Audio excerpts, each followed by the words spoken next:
Welcome back to The Price of Business. I'm your host, Kevin Price, talking to you about you and your business. We are having a very interesting show today with a lot of talk about what's happening in the political and economic front. That trend continues with Hunter Lewis. He's been on my program before. He's written some fabulous books that kind of cut to the chase as to what's happening in our economic situation today.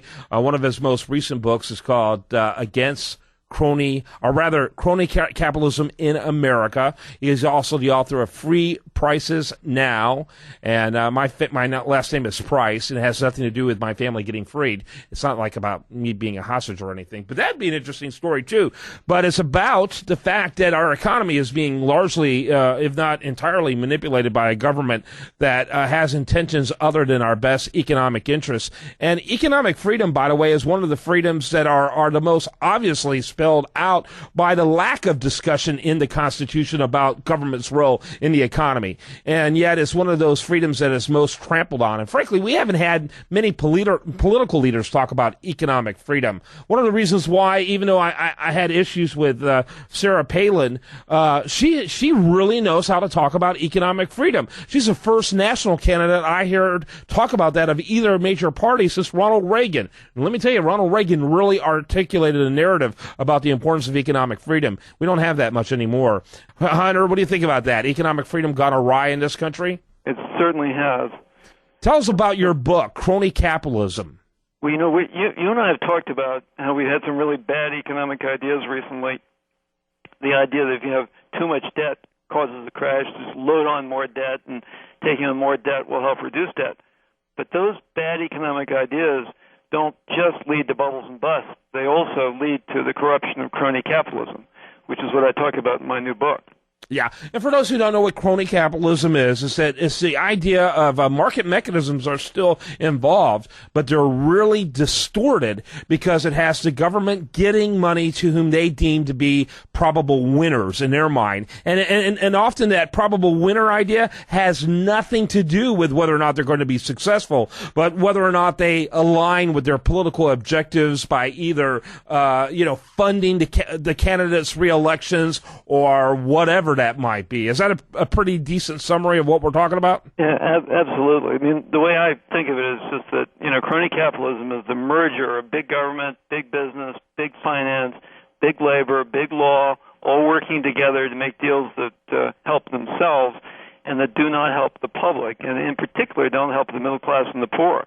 Yeah, no question about it. And if people wonder what that looks like from a historical perspective, look up the word fascism, because that is crony capitalism at its height.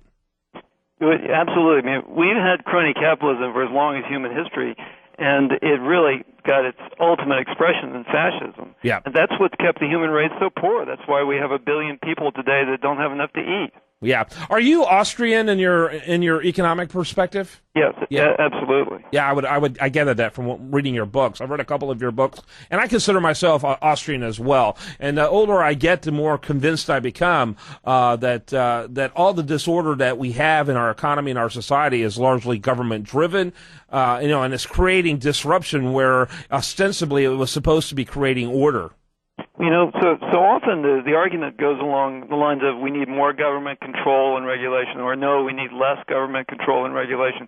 But nobody stops to think, we need smart government regulation. Mm-hmm. We need laws, we need regulation, but we don't need government control and regulation that destroys the price system, which is what they're doing today. It's no wonder that real income keeps falling for the average American. That's correct. Yeah, no question about it. And one of the things that were kind of brilliant about the founding fathers when they put together this country is that they had this idea that the states would be the primary regulators of the economy in whatever areas that would take place. And as a result, every state had to keep regulations to an absolute minimum, or they would be forcing businesses out of their state. It was kind of a form of checks and balances and competition, wasn't it? It absolutely was. Sadly lost. And yes, and of course the federal government, has we've had less crony capitalism in America than almost any other country, and that's why we've done so well.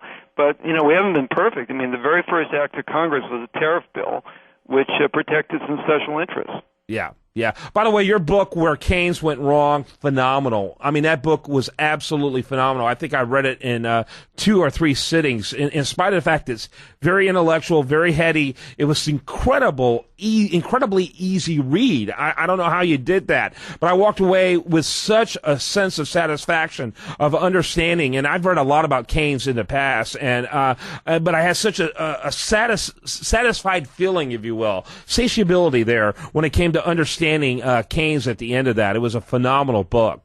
Well, that book was really devoted to explaining what was wrong about today's economic policy all around the world. But the new books are devoted to saying what we need to do about it. Yeah, absolutely. We need to get rid of crony capitalism. We need to get rid of these really bad economic policies. Yeah, no question about it. And unfortunately, I don't see either of the major parties moving in that direction. Well, we have some politicians who are beginning to get the message, but in general, both parties are aligned with their own special interests. The Democrats have their special interests, like labor and the lawyers and so on, and a lot of businesses. Take President Obama. He's aligned. No, sir. You take President Obama. No, I'm sorry, I couldn't resist. Anyway, go ahead. People think the Republicans are obviously aligned with big business interests, but so are the Democrats. Yeah. Well, in fact, just follow the money. For every one person who was in the top 1% that gave money to John McCain, 3 people in the top 1% gave money to Barack Obama. I've come to believe that only the mega rich and the mega poor can afford Democrat policies.